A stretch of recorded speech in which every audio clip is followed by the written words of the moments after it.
Graça e a paz do Senhor Jesus Cristo. Convido a amada igreja a nós abrirmos nossas Bíblias na carta de Tiago, no capítulo 4. Carta de Tiago, capítulo 4.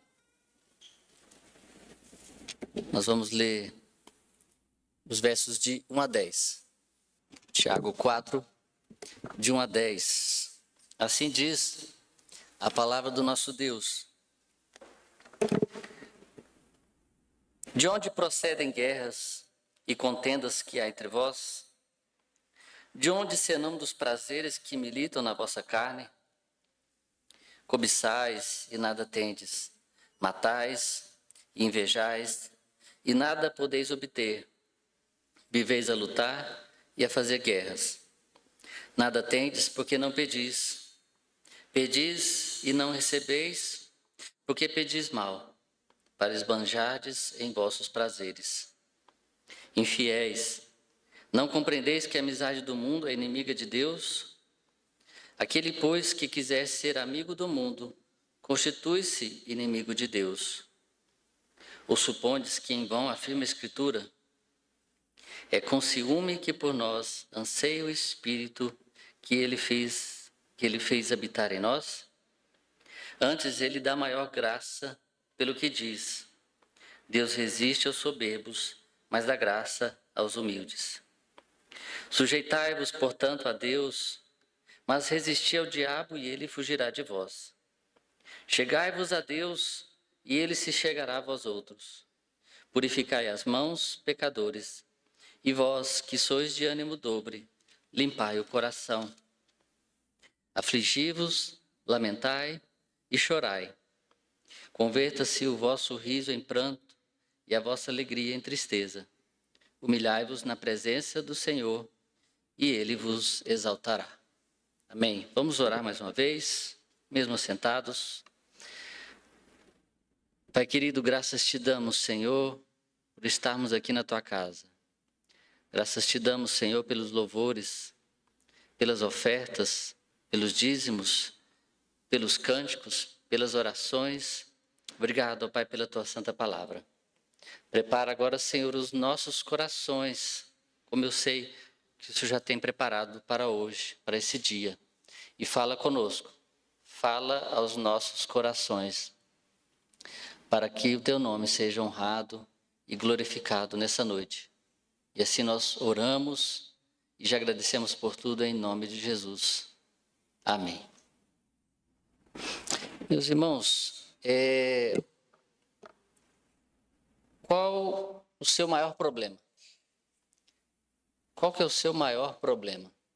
Eu já quero logo aqui já falar, sem rodeios e direto ao assunto, ou como o tema do sermão de hoje, já quero ir direto na raiz do problema. O seu maior problema, o seu e meu, é o coração. Mas queria que a gente pensasse, quando a gente fala de coração, o que a gente imagina? Se a gente olha para a medicina diz que coração é apenas um órgão que bombeia sangue para o nosso corpo, que talvez o mais certo então é pensarmos no cérebro, quando falamos de coração. Mas é muito interessante porque é mais do que isso. Tanto é que a gente fala do coração de diversas maneiras.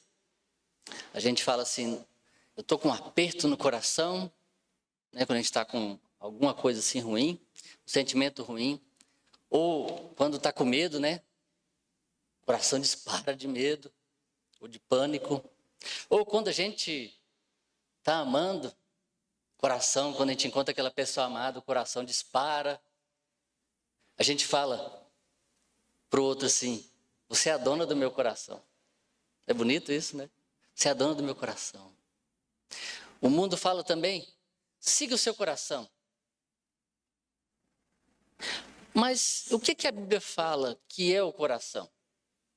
Quando a Bíblia fala em coração, ela fala em 3 áreas, especificamente. Ela fala da mente, da vontade e das nossas emoções. Quando fala da mente, está falando dos nossos pensamentos. Quando está falando da vontade, ela está falando dos nossos desejos, das nossas preferências. E quando fala das nossas emoções, é os nossos sentimentos.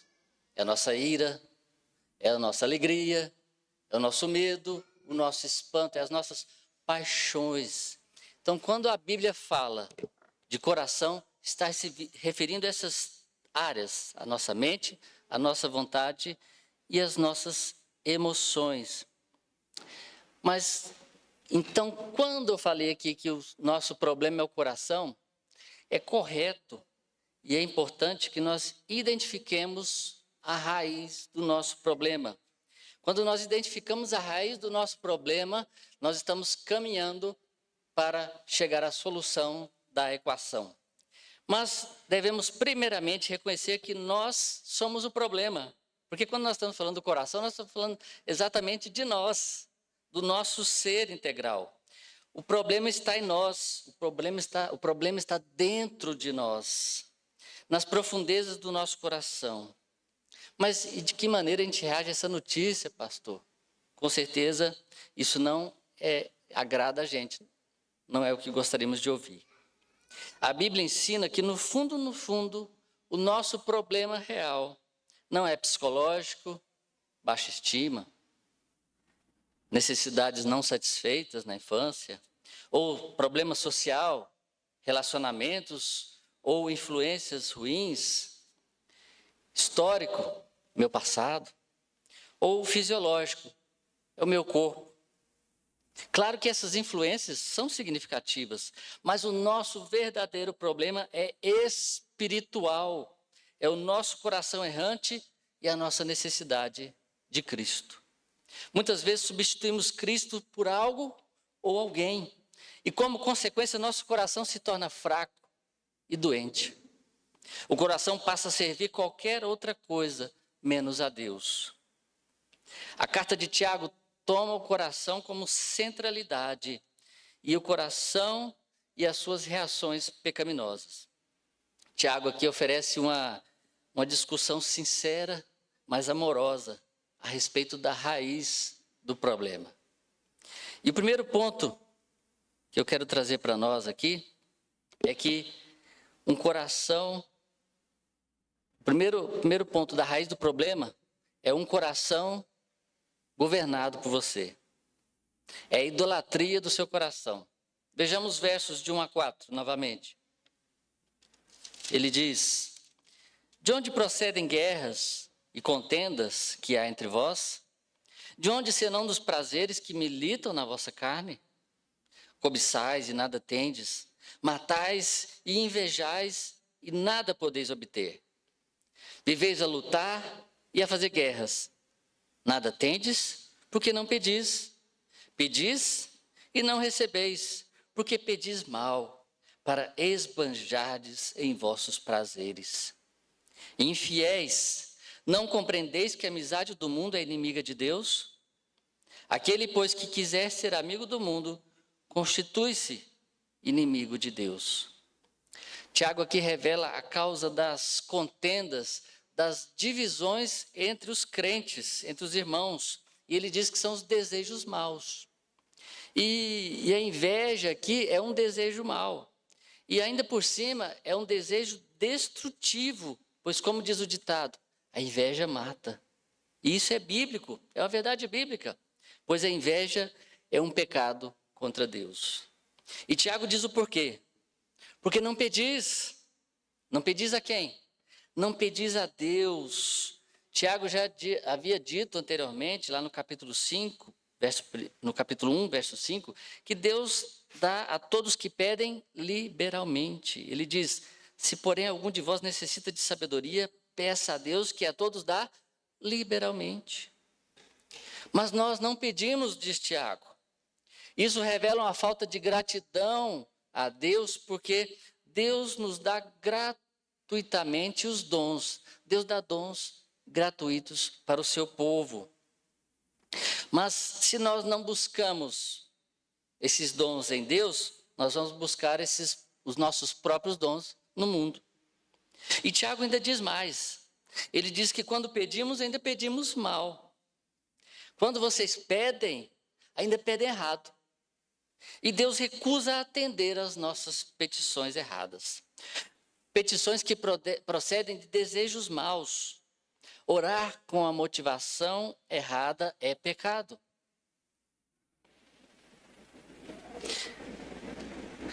Orar pedindo coisas por motivos errados é pecado, porque não será para a glória de Deus. E por isso ele nos chama de infiéis. A infidelidade espiritual está aqui em destaque, e lá no Antigo Testamento essa ideia vem de lá.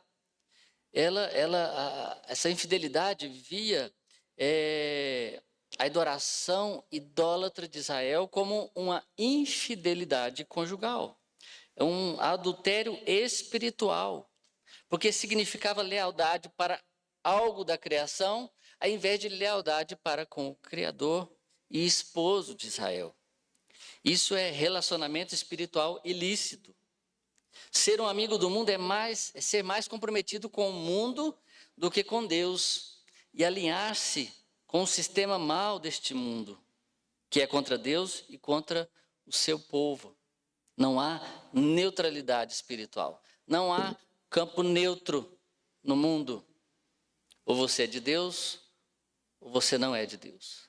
Jesus disse, ou você é por nós, ou é contra nós. Não há campo neutro, não há neutralidade. Nesses 4 primeiros versos, Tiago não mede as palavras, porque ele é movido por amor. Suas palavras associam verdade em amor simultaneamente.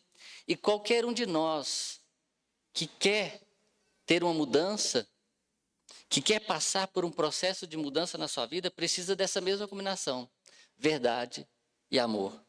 Para reconhecer quando algo bom se tornou um Deus funcional na sua vida. Quando 2 pessoas entram em conflito, o Tiago está falando, é fácil ver a guerra que se trava externamente. Mas Tiago destaca que essa guerra é o resultado de uma guerra que acontece dentro do coração de cada uma. Os desejos não estão sendo satisfeitos e por isso as pessoas se agridem. E ele vai além quando diz que pessoas envolvidas em conflitos ímpios já começaram a adorar algo ou alguém no lugar de Deus. Todos nós somos criados para adorar. A questão é, quem nós vamos adorar ou o que nós vamos adorar? Tem um livro de J.K. Bailey que o título é Você se torna aquilo que adora. Você se torna aquilo que você adora. A idolatria está presente nos nossos corações. É algo ou alguém que você coloca no lugar de Cristo. E muitas vezes o homem se coloca no lugar de Deus. Lembra de Adão e Eva? Quando pecaram? Quando quiseram comer do fruto do conhecimento do bem e do mal, que Deus havia proibido, é porque eles queriam ser iguais a Deus. Eles queriam ser deuses. O ser humano pode gostar de si mesmo. Isso é bíblico. Claro que você pode gostar de você. Você é portador da imagem e semelhança de Deus. O problema é quando você se torna um amante de si mesmo. Como diz Paulo lá, em 2ª carta de Timóteo 3, de 1 a 4. Ele ali vai falar de quem é amante de si mesmo, inimigo de Deus. Ou seja, é um narcisista. O que é narcisista? É um egoísta, é um egocêntrico, é um arrogante, é aquele que acha que o mundo gira ao seu redor. Não possui amor ao próximo, mas pensa só no seu umbigo. E o pecado do narcisismo é a idolatria do eu. O cristão atual confia mais em si mesmo do que em Deus. Ele se autodefine e auto-se orienta. Nos púlpitos e nos artigos evangélicos nós vemos muito, mas muito mesmo, antropocentrismo. Muito mais do que cristocentrismo. Nós vemos muito mais pregações que falam da autoestima, muitos livros que falam de autoestima. Eu prefiro muito mais da estima do alto do que a autoestima, mas a estima que vem do alto. Nós vemos aí pregadores e pregadores e mais pregadores que são chamados de coaching aí, porque é nada mais, nada menos do que uma pregação da teologia da prosperidade também, que só quer levantar você, colocar você para cima e falar que você pode tudo e que você é vitorioso, você já é um vencedor. Então, é uma pregação narcisista, egocêntrica, antropocêntrica, mas a palavra de Deus fala que o fim principal do homem é glorificar a Deus. E também, isso é o que diz nosso breve catecismo, a sua primeira pergunta. O nosso fim principal é glorificar a Deus e se alegrar nele. Até se você alegrar com você mesmo, quando você ama-se a si mesmo, você se ama em Deus, por causa de Deus. Essa explicação a respeito da razão pela qual nós fazemos o que nós fazemos parece ser simples, mas é profunda, pois pode ter um impacto radical na sua vida. É radical porque conhecemos a idolatria do nosso coração, abre as portas para que nos apropriemos e apliquemos o evangelho nas nossas próprias vidas. Por isso, o crente tem que ouvir o evangelho todo dia, todo culto. Você não ouve o evangelho só no dia que você se converteu ou só num dia que tem uma pregação evangelística, não. Você tem que ouvir o evangelho todos os sermões. O crente tem que ouvir o evangelho todos os dias. Finalmente, então, nós chegamos à raiz do problema. Sabemos que Deus está comprometido em reformar os nossos corações. Quando enxergamos os nossos espinhos, ou seja, os maus frutos, porque nós somos chamados a dar bons frutos, mas quando nós produzimos maus frutos, são espinhos, isso nos ajuda a detectar os nossos ídolos, os substitutos de Deus e a nossa cobiça também. Vemos onde nossos corações necessitam de mudança e somos levados à fome e sede da graça e misericórdia de Deus. Quando nós paramos para ver aquilo que governa o nosso coração, e muitas vezes um coração governado por você e eu, por nós mesmos, nós somos levados a procurar uma outra solução para governar nosso coração. E exatamente o que Tiago quer chegar, onde ele quer chegar. E é o que nos leva ao segundo ponto dessa noite. Deus quer o seu coração. Deus quer o seu coração. Deus se dirige a você. Verso 5. Ou supondes que em vão, afirma a Escritura, é com ciúme que por nós anseia o Espírito que ele fez habitar em nós? Talvez aqui Tiago não estivesse pensando num texto bíblico específico, talvez ele esteja fazendo aqui uma referência do tema bíblico comum. Talvez a ideia possa ter derivado de textos como Deuteronômio 4:24, que diz assim: porque o Senhor teu Deus é fogo que consome, é Deus zeloso. Ou talvez ele esteja se referindo ao espírito humano e estivesse pensando em textos como Gênesis 6:3, que diz: então disse o Senhor, o meu espírito não agirá para sempre no homem, pois este é carnal. Textos que dizem respeito às consequências do pecado original. Todos nós sofremos consequências do pecado original. E o pecado original atingiu todo o nosso ser. É a doutrina chamada depravação total. Ele atingiu todo o nosso ser, atingiu o nosso coração. Aí lembra quando a gente fala do coração? Atingiu nossa mente, nossa vontade e nossas emoções. Atingiu todo o nosso ser. Mas o que importa aqui, que Tiago está dizendo o seguinte: Deus é um esposo que tem ciúmes de sua noiva e que não permitirá que ela divida o seu amor com mais ninguém. A palavra ciúme pode parecer aqui, pode ter uma conotação negativa quando se refere a nós, a seres humanos, mas ela é positiva quando se refere a Deus, pois ao se falar a respeito do amor de Deus, aqui nós podemos então substituir talvez essa palavra ciúme por zelo.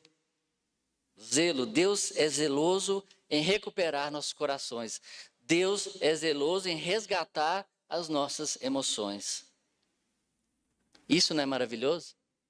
Deus não permite e não permitirá que a sua noiva vagueie por aí. Ele não permitirá que a sua noiva se distancie dele por muito tempo. Ele pode permitir situações difíceis na nossa vida, muitas vezes para ganhar a nossa atenção novamente.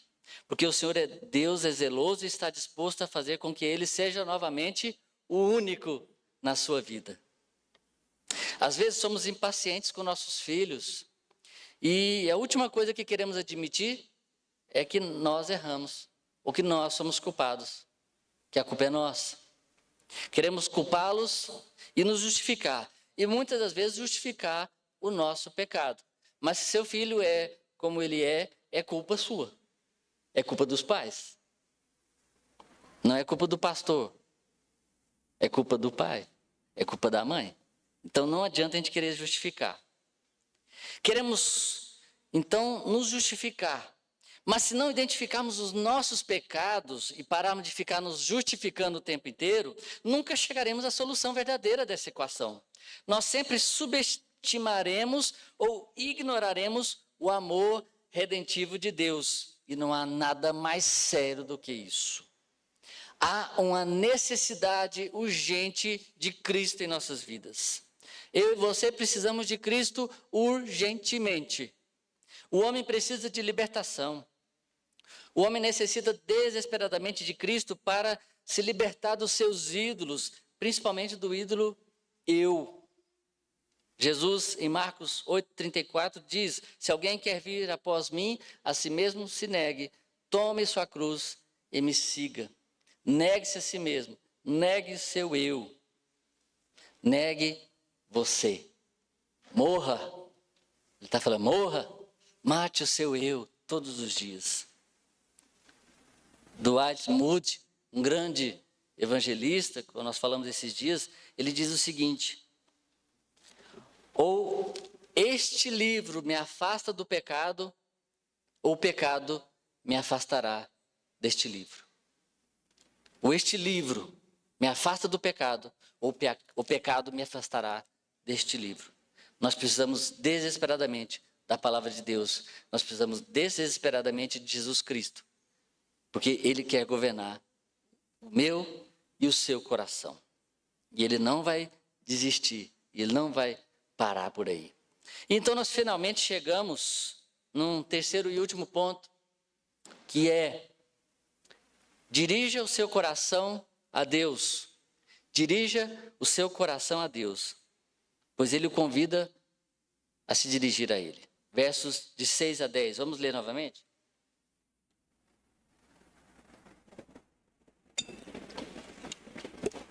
De 6 a 10. Antes, Ele dá maior graça pelo que diz: Deus resiste aos soberbos, mas dá graça aos humildes. Sujeitai-vos, portanto, a Deus, mas resisti ao diabo e ele fugirá de vós.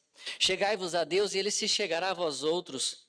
Purificai as mãos, pecadores, e vós que sois de ânimo dobre, limpai o coração. Afligi-vos, lamentai e chorai. Converta-se o vosso riso em pranto e a vossa alegria em tristeza. Humilhai-vos na presença do Senhor e Ele vos exaltará. Tiago fala: sujeitai-vos. Isso exige um ato espontâneo e humilde a nos sujeitarmos à autoridade de Deus.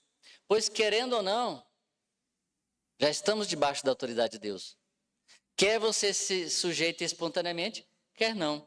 Todos nós estamos debaixo da autoridade de Deus. E ele diz mais: resisti ao diabo e ele fugirá de vós. Satanás não é igual a Deus em poder, nem autoridade. Claro que ele é poderoso, mas Deus é o Todo-Poderoso. Satanás não é invencível. E a palavra diz que ele foge dos crentes que vestem a armadura de Deus e resistem a ele. Efésios 6, de 10 a 17, depois você leia. Fala sobre a armadura de Deus. Mas o escritor não para por aí, ele nos exorta e nos admoesta. Ele diz: purificai as mãos e limpai o coração, vós que sois de ânimo dobre. O que é esse ânimo dobre? Ânimo dobre é aquela pessoa que é dupla. Ela é uma coisa na igreja e lá fora é outra. Aqui na igreja ela vamos fazer, vamos servir ao Senhor, vamos entregar nossa vida ao Senhor, vamos viver uma vida santa diante de Deus e cantam. E quando chega lá, durante a semana, esqueceu tudo isso. É outra pessoa. É a pessoa inconstante. Uma hora tem fé, hoje tem fé, amanhã já não tem. Uma hora confia em Deus, outra hora já não confia em Deus. Esse é de ânimo dobre. E Tiago diz, então, purificai as mãos e limpai o coração de vocês. Um elemento essencial no crescimento e amadurecimento na fé é a vontade de querer olhar para aquilo que alimenta as reações pecaminosas em nossa vida. É como um viciado. O viciado, enquanto ele não vê que ele tem um problema, não adianta só as pessoas falarem que ele tem um problema, mas enquanto ele não vê que ele tem um problema, ele não vai procurar ajuda, ele não vai procurar um tratamento, ele não vai buscar uma cura para aquilo que ele está vivendo. E é como também a gente jogar o lixo fora todos os dias. Se você não joga o lixo fora da sua casa todos os dias, começa a juntar mosquinhas. Minha esposa fica brava com isso. Você jogou o lixo fora hoje? Está cheio de mosca no lixo, por causa das frutas. Então tem que jogar fora o lixo todo dia. Assim é o nosso coração. É o que o Tiago está falando. Limpar o vosso coração. O nosso coração se enche de lixo todo dia. Assim como a nossa casa. Calvino diz que o nosso coração é uma fábrica de ídolos. Ou seja, produz lixo diariamente. E se a gente não jogar esse lixo fora todos os dias, ele vai acabar fedendo, apodrecendo. E Tiago então acrescenta mais ainda, ele diz, afligi-vos, lamentai e chorai. Não é para rir não, é para chorar. O que eu estou falando aqui não é para rir não, é de chorar. Esse aqui é um chamado para o arrependimento. E um arrependimento genuíno, no qual nós lamentamos e reconhecemos os nossos pecados. Deus lhe concede a sua graça, mesmo que você esteja se desviando. Mas Ele promete uma graça superabundante quando nós nos arrependemos e voltamos para os seus caminhos e nos humilhamos diante dEle. Sabe por quê? Porque Deus se agrada em derramar a sua misericórdia e a sua graça sobre o humilde. Verso 6. Antes, Ele dá maior graça, pelo que diz, Deus resiste aos soberbos, mas dá graça aos humildes. E depois de tudo isso, então, Tiago conclui no verso 10, dizendo, e Ele vos exaltará. E Ele vos exaltará, porque Deus é gracioso, Deus é misericordioso, Deus é compassivo. Lembram de Jó? Da história de Jó? Jó foi tratado. Jó não sabia os motivos também do que estava acontecendo com ele. Mas no final de tudo, ele foi tratado. Foi tratado o seu coração. Foi tratado talvez sua arrogância de se achar que era um homem muito santo. Mas no final de tudo ele foi tratado. Porque ele reconheceu que ele não era nada, que ele era pó e que ele precisava do Deus, Criador dos céus e da terra. E não precisou nem saber o motivo de por que aconteceu aquilo na vida dele. Mas no final, depois disso tudo, Deus o exaltou. Porque Deus é maravilhoso. Deus é misericordioso e gracioso. E dá graça aos humildes. Observe na sua vida o que tem deixado você ser atraído. O que tem atraído mais para você do que Cristo na sua vida? Pense com você. Troque as suas reações pecaminosas por reações piedosas e humildes. É tudo pela graça? Sim.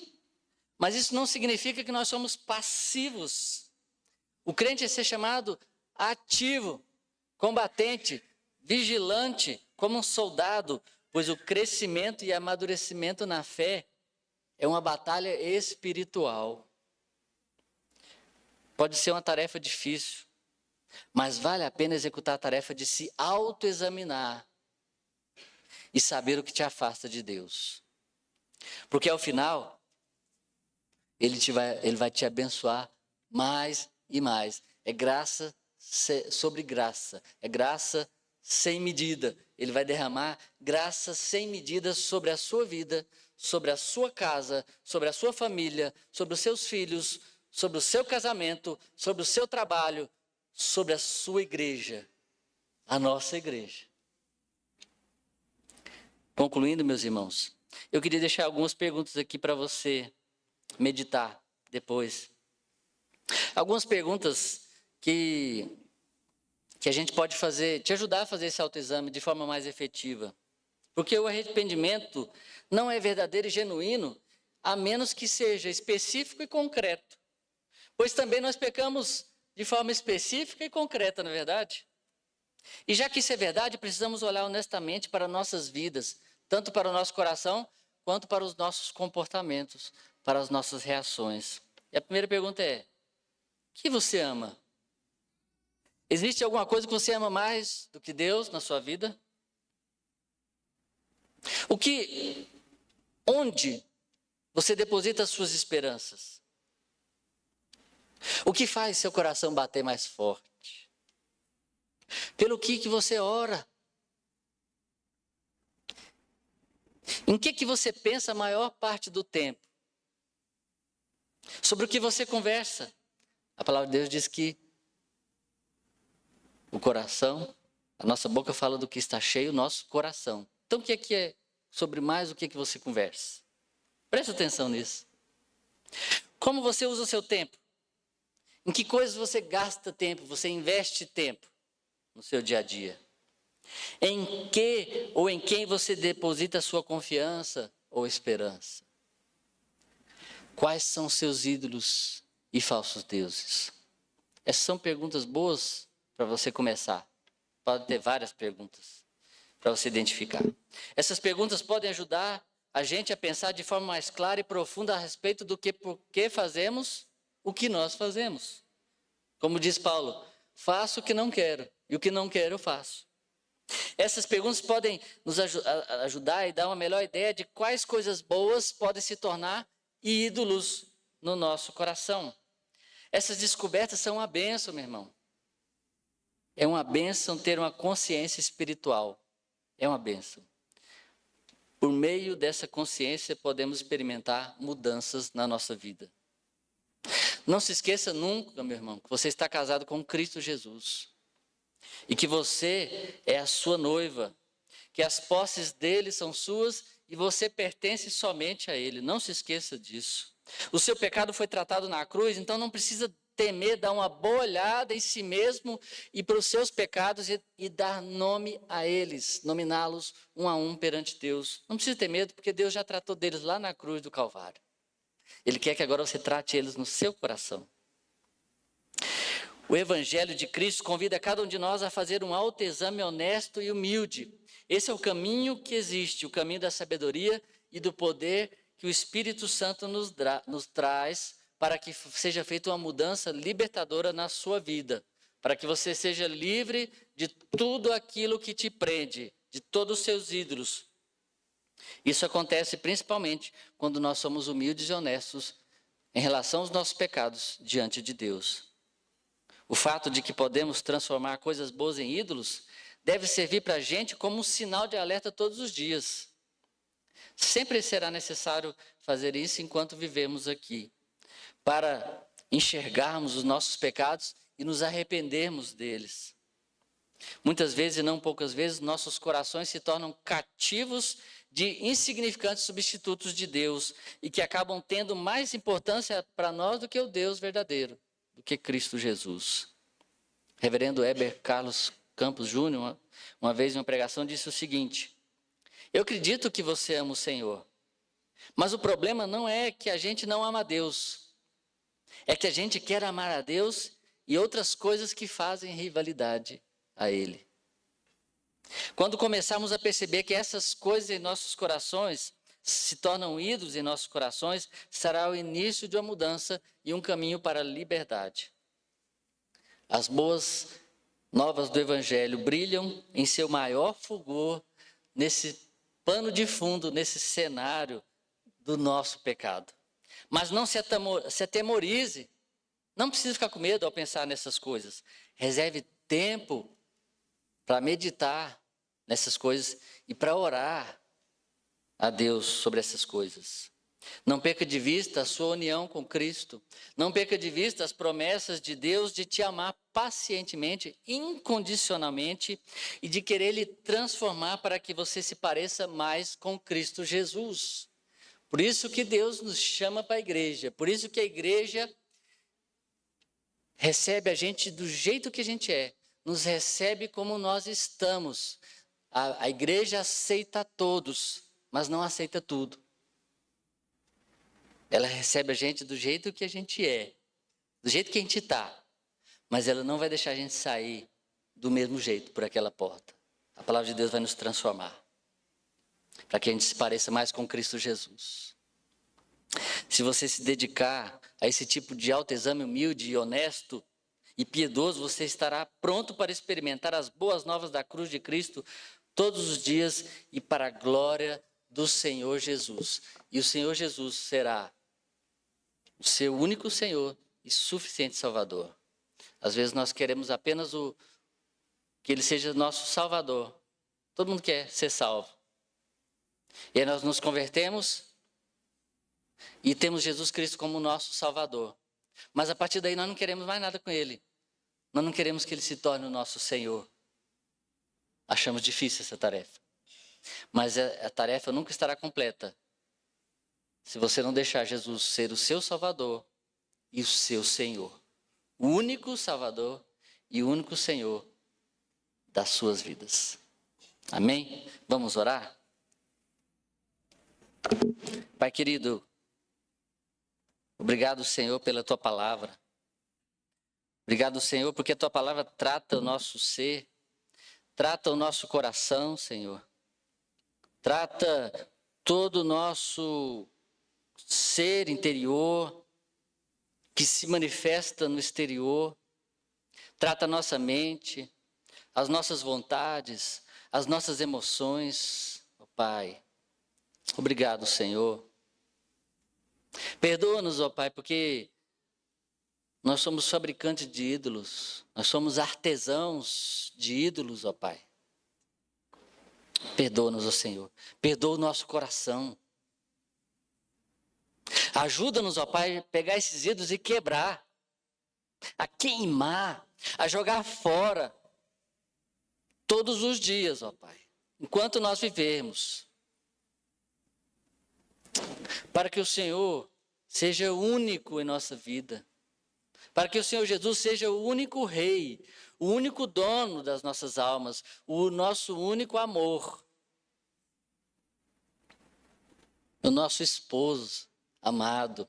E para que sejamos a noiva fiel, que se guarda somente para Ti. Ajuda-nos, ó Pai, e perdoa a nossa infidelidade, a nossa traição. Perdoa-nos, ó Pai, mas ajuda-nos.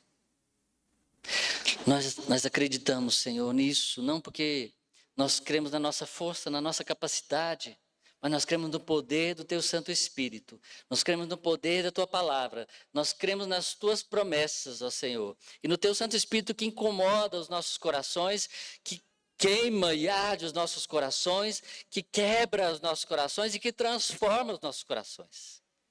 É nisso que nós cremos. E é nisso que nós depositamos a nossa confiança.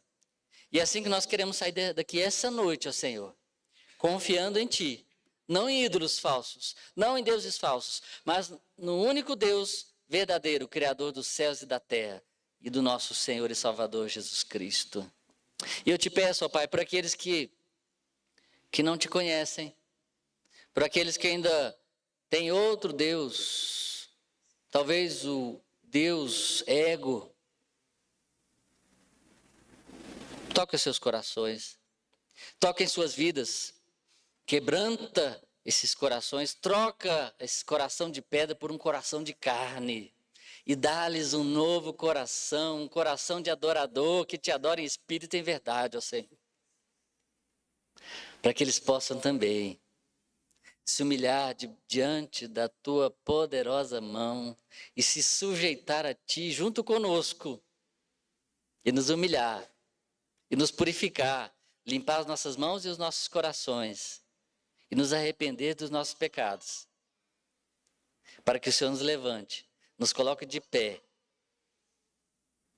e nos faça caminhar altaneiramente para a glória do Senhor Jesus. Essa é a nossa oração que nós fazemos e já agradecemos por tudo em nome do único Senhor e suficiente Salvador de nossas vidas, o Senhor Jesus. Amém.